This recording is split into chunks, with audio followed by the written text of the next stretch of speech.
Hey guys, how are you doing? Welcome back to the 80s Transformation Tuesday, which means that you will be getting the compilation of the books that the guests on the podcast have suggested until now, from episode 1 to episode 16. And also, I hope you receive value and enjoy. What are the top 5 biographies you have ever read? Top 5 biographies. Well, my favorite biographer is Walter Isaacson. And so we already talked about one of his books, Steve Jobs. I really loved that book. Another book by Walter Isaacson, a biography that he wrote, is Leonardo da Vinci. And that's a fantastic book. It talks all about creativity. And I found Leonardo to be a fascinating human being. A third biography by Walter Isaacson that I love is titled Einstein, and it's all about Albert Einstein. And I learned so much in that book about concepts that were foreign to me previously, relativity and all that kind of stuff. And now, I don't apply that to my life all the time, but I find it fascinating and I can have a conversation about it. Two more that I'll mention: The Everything Store, which is all about Jeff Bezos and Amazon. I think that Amazon is the most powerful company in the world right now. And so it's really important for us to go and learn about the early stages of Amazon and about Jeff Bezos. I mean, he is one of the richest human beings on the planet right now, and he still has enough runway to work for another 20 or 30 years. So he's going to be a household name. We should understand as much as we can about him. And then the last book is one that you mentioned that you loved, which is Elon Musk by Ashley Vance. And that was a really cool book too. I loved learning about Elon in his early days. And he's a good representation of somebody that he sheds society's expectations to the side and he just lives his life and he does things the way that he wants to do them. And so I find that fascinating as well. So the next question is by Self-Help Geek 18, and it says, what is your favorite book on self-love and what do you think about the topic? So for self-love, I just read a book and I interviewed the author, The Mastery of Self by Don Miguel Ruiz Jr. And also another one is Love Yourself Like Your Life Depends on It by Kamal Ravikant. Those are two of my favorite books on self-love. And like a big takeaway from The Mastery of Self, as an example, by Don Miguel Ruiz Jr., is that each time in your daily experience of life, right, whether you're out and about or you're watching TV or whatever the case is, if something gets you off balance emotionally, like it causes too much excitement or, the more common thing, like too much anger or sadness or something, you should stop and really focus on it. Because if you can solve that problem, you become a more stable, happier, fulfilled person. And so as an example, if somebody, in a TV show says something that doesn't agree with your political beliefs and that throws you off, like stop and really think about why are you letting that affect you so much? Like what belief are you holding on to? What belief have you formed an attachment to that allows you to be vulnerable like that?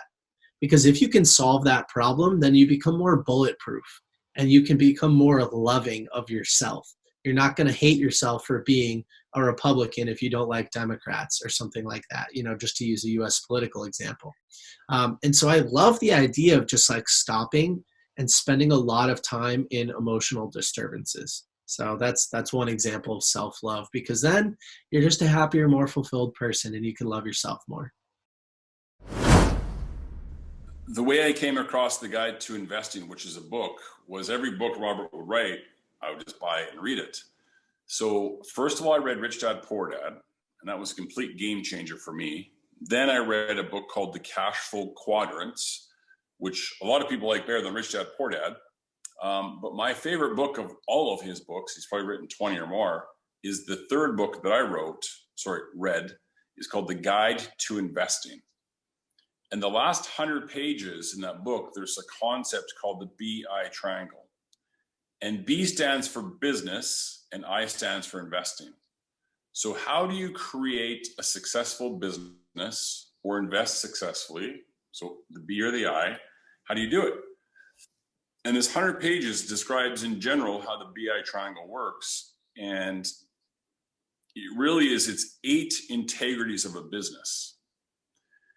And there's 3 integrities that are on the outside of this triangle, and there's 5 in the inside. And the 3 integrities on the outside that really is what Robert teaches all the time. So Robert is always talking, first of all, about mission. So what is your mission? Like, why do you do these podcasts, for instance? Well, lately I have been thinking much about that, and now my idea is just to share ways to live truer to yourself, and at the same time to transform. So, and that's it. It's mostly about transformation, personal transformation. Yeah. Do you think you're going to learn a lot by doing these podcasts? Yeah. I have done 2 interviews and I have learned a lot. Sure. And for people listening, the cool part is you did not say you're doing this to make money. So if you look at the BI triangle, the most important thing is the base of the triangle is the mission. Why are you doing it? You can tell it comes from your heart. You like to do this, okay? So when you're building a business or investing in a business, you want to make sure it has a very strong mission. That's the first word on the bottom. Then on the side, you've got team. And as I've alluded to today, I can't have any success without a great team. On the other side of the triangle, it's leadership. For every success or every failure, you, the leader, also has to take some responsibility, especially on the failures. So they don't teach, when I took business school, they don't teach you about leadership, building a team, the mission. All they taught me was I should go get a job. You know, I didn't want a job. I'm not a good employee. So that's the outside of the triangle. Now, inside the triangle, there's 5 additional integrities of any business. So if you're going to start a business, eventually you need to know, how can you monetize it? How do you make money? And it's not necessarily just to how to get rich. That's not the point. But you still need money to grow your business. You need money to hire employees. You need money to help more people. So you have to look at the most important thing inside the BA triangle is the cash flow. And same thing if you're going to invest. Like we at the Freedom Investment Club Mexico, we have investments. So obviously when I do my research on the companies that want me to lend the money, I have to ask what their mission is. I look at their team and I look at the leader. But then I need to say, okay, does your concept make money? Is there good profit margins? Is it a product that is needed even during COVID, for instance? So in the BI triangle, first is cash flow. Then there's communication. So our company communicates really well. We do seminars, we do Zoom calls, we do newsletters, and I've got a team of people that also communicate with our investors. Then you have systems. So how can you invest in a company if they don't have systems? Or like I said earlier, the reason I didn't have to write that book behind you is I had systems in place. I had a team in place, I had systems in place so that they could do it themselves. And then finally, you need legal protection. You need to make sure you're doing things legally. So in Mexico, you know, we went to some of the best lawyers in Mexico to make sure that raising capital here was done legally. It's very, very important. And then finally, what's last on the BI triangle is the product. And, you know, I guess it's kind of like this, is like, this is an Apple phone, and these are fairly new earbuds. So Apple has all kinds of different products. No matter what product they launch tomorrow, it's really easy for them to just to drop this product into their BI triangle or a new product because they've got a really, really strong BI triangle. So what I see and why I like the BI triangle so much is most people, they focus on the product. And there's many people that have products, but they never have any success because they don't have a strong BI triangle. So it's a really, really great concept. I use it all the time to analyze businesses that want my money or my club's money. And it's a great way for entrepreneurs to look at their business and say, okay, am I matching, am I covering all 8 of those integrities? And finally, what are you doing, as everybody listening, what are you doing to become a better leader? And that's personal development. You know, that's what Robert Kiyosaki is all about. When we meet, you know, when I've had private meetings with him, I've traveled over the world with him, we don't talk about making $1 million. We have lots of great conversations, but it's never about money. It's just always about being a better person, learning. And well, we have been talking about psychology a lot, and I actually like science and psychology especially. And could you suggest me some books on psychology, but also other books you used to create your book? Yeah. Wow. So some books on psychology. I think it's a tricky one because I think it depends on someone's level of intent. So, I mean, you could go to psychological textbooks, for example, and you'll get all of the information to do with most of the history and history of different theories and different models to kind of general psychology, which are perfectly fine to do and perfectly advisable to do. I think if someone's not trying to read psychology from a purely academic perspective and they want something that's a little bit more applicable, I think people like Jordan Peterson, I mean, it's hard to look past someone like him in terms of practical psychology. And I've learned a lot from Jordan Peterson's work, and hopefully that's reflected in the first couple of chapters of my book as well. So his 12 Rules for Life is a great book. He's got another one coming out soon, I believe. Maps of Meaning, which is his first book, is not exactly the most palatable for people. It's a very, very heavy text. So I'd probably say 12 Rules for Life over Maps of Meaning. I think outside of that, I'm thinking, looking at my bookshelf again, as to who might be an appropriate.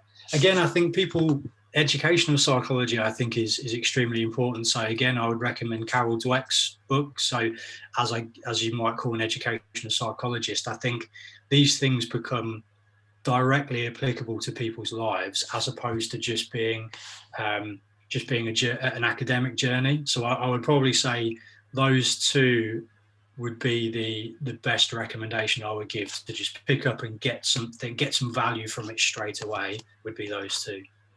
All right. And well, about philosophy books, which are your favorite books? My absolute favorite is actually the Tao Te Ching, which is by Lao Tzu, the Taoist philosopher. That was probably a game changer for me. I read The Art of War by Sun Tzu first. This is a long time ago, but the Tao Te Ching put a lot of things in perspective, and I was able to get what I got from that was balance. I think that was the biggest overarching message, is about balance. And then it's hard to look past the Western, the Greek scholars of Aristotle and Socrates, Plato, Marcus Aurelius, though, sort of going into the Stoic era, fantastic. Nietzsche as well. I think it's hard to look past. It's extremely difficult read, so I wouldn't suggest that if you're new to philosophy, I wouldn't dive straight in at Friedrich Nietzsche. The convoluted sentences alone, much like Immanuel Kant. So if anyone wants to explore kind of the Middle European Enlightenment philosophy period, there are two authors there that I would say wait before you pick up their texts. I'd say Marcus Aurelius is probably your middle ground for anyone that's looking to kind of get into Western philosophy as well. I first started reading because I had an opportunity to close a deal that was about a $10 million lifetime deal that gave me a pretty good return. So I really got into being in the sales field that I was in. I built out a contract with my employer that rewarded me for the success that I had, as well as the failures that I had. So it was kind of all on me to say, if I'm really good, then I can make a lot of money. If I'm not good, then I will drown. And I wouldn't have it any other way. And so, yeah, man, I was in a place where I was about to close a bunch of big deals. And so I said, man, there's experts out there in sales that could really probably help me. And I asked Nick actually for a book recommendation based on my circumstances. And he gave me a book that I attribute 100% to closing my first really large deal. And it's called Sales EQ by Jeb Blunt. It's a really good book if you're in sales. And well, besides that book, which would you recommend? Yeah. I would recommend The Daily Stoic by Ryan Holiday. It's a daily passage of Stoic philosophy. And the more that I read that every day, the more that I got centered and kind of grounded in my thoughts, and it alleviated a lot of anxiety and emotion that I didn't need to carry. It's almost like, I don't know if you've gotten too involved in Stoicism, but it's almost kind of like surrendering to a lot of like the elements in life. It's not like surrendering, like, you know, go be a part of the herd that, you know, doesn't do anything with their life or enjoys a different life than what I enjoy. But it's just surrendering like any control and just putting your best foot forward as much as you possibly can. It's kind of what Stoicism to me is like. So I would recommend that to anybody because I think it all starts with your mindset. And if you have a healthy mindset, then you're going to do well in life. And well, now turning a bit the conversation back into learning, I would like to know if there are any good book recommendations you have. Any book recommendations? Yeah. Yeah, boy, there's a long list. And, you know, the best thing someone can do, and I don't know when this will air or how this will air, but there's actually, if you go to my website, alansteinjr.com/free, you can download a free PDF that has 13 books that I recommend everybody reads.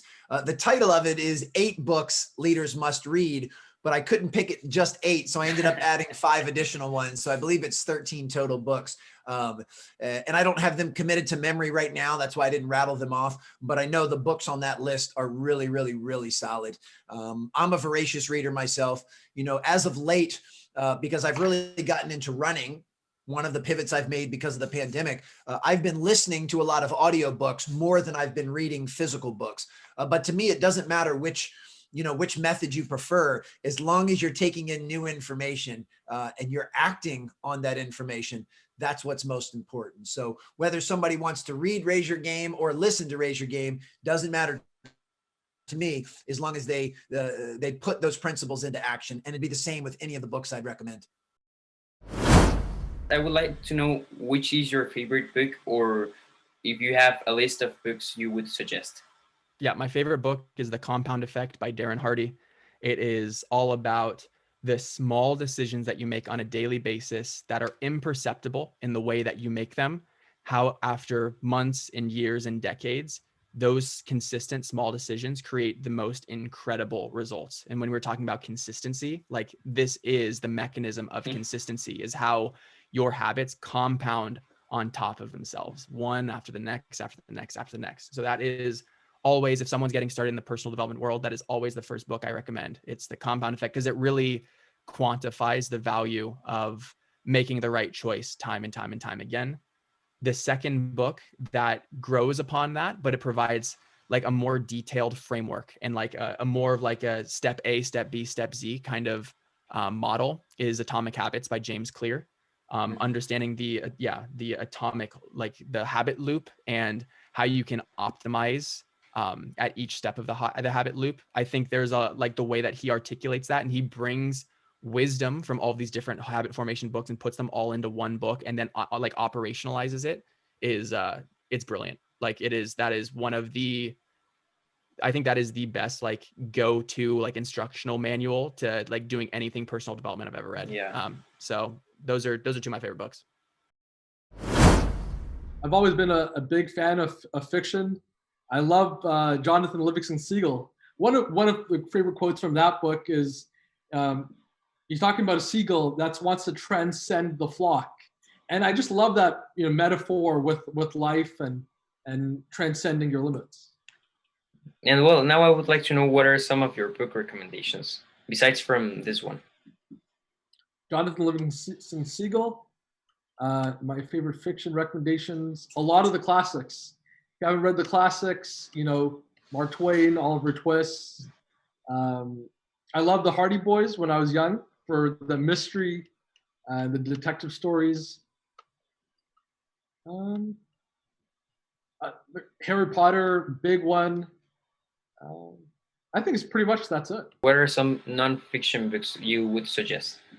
For sure. So I love personal development books. Mm-hmm. I love personal finance books. I love the 5 a.m. I love The Intelligent Investor. I love Perennial Seller by Ryan Holiday, and that's a great book on marketing, on getting your brand. And I love how he frames the message between a perennial seller and kind of a bestseller, and what is the real difference of a perennial seller.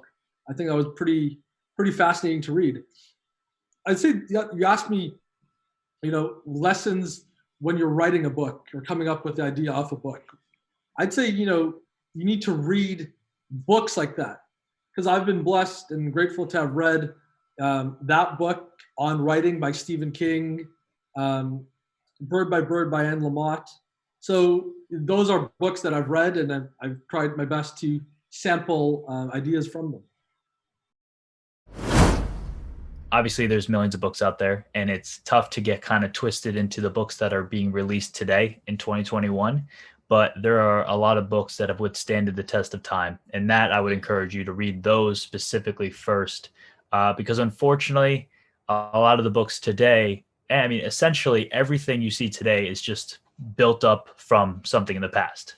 There's not so many like super brand new ideas. I mean, there's obviously like concepts like Facebook and Apple or so, but those were all even built up from other ideas. So Steve Jobs got inspiration from Bill Gates with Microsoft to do what he's done. He just obviously did it to a much higher degree. But essentially everything you read in personal development books today have stemmed from something in the past. So I would read those original texts, obviously the Think and Grow Rich and the, Magic of Thinking Big and How to Win Friends and Influence People. All those types of books are really ones to start with. One I always talk about that I love because it validated what I was already doing is The Third Door by Alex Banayan. Yeah. And that book is just, it's awesome that, it's a book about a journey. So it's extremely enjoyable to follow along, and the chapters are short, and it's kind of like, it reads like a screenplay, it reads like a movie. So I really love that book. I tell a lot of people about it. I pass it along to friends and family, and try to get that in as many people's hands as well. I've talked to Alex as well on my little podcast early on in the IG series. But that book is great because it's simply just the idea that in today's digital world, you can connect with anybody, and you can essentially, put yourself in a position of success if you're willing to have that hustle and go out there and, do the work, but also present yourself in a certain way. So I think that could impact a lot of people. And then back to Robin Sharma, The Monk Who Sold His Ferrari is one of my favorite books. I mean, I've read all of Robin's books essentially to date. I mean, he's got his new one coming out, but he also has some offsets of The Monk Who Sold His Ferrari that I didn't read. Like one is, I think, Family Wisdom, which I haven't gone to, but I've read The Leader Without a Title and the Saint, Surfer and CEO, I think, is another one. And so all those I really recommend. The 5 a.m. Club, incredible books. Yeah. Reason why I love Robin's work too is because I call it like realistic, fictitious work. So it's fiction, but there's real concepts embedded into it, and you could actually implement them in your real world. And he lays them out beautifully through this story. So I really enjoy those. Some other books, I mean, so many great ones. Limitless by Jim Quick was great this year. Really enjoyed that one. Rich Dad, Poor Dad. Robert Kiyosaki is obviously a top book that has helped with financial literacy. This year, I'm really trying to focus on some more biographies and autobiographies. So hopefully get a couple of those down. But one memoir that I read that I've loved and I always credit towards is Shoe Dog by Phil Knight, the story about Nike. So those are some big books that I love to share and pass on. And I will continue to reread them as the years go on. Hey, so thank you so much for watching this video. As always, I hope you received value and that you enjoyed. And I would encourage you to share it to anybody that will as well get value. And now I would like to know, and so leave a comment in which you say which books would you add to the list. And remember, you can check the list of the books in the description of the video, and you can also check out there the list of the guests. And well, so that's it for today, and see you next time.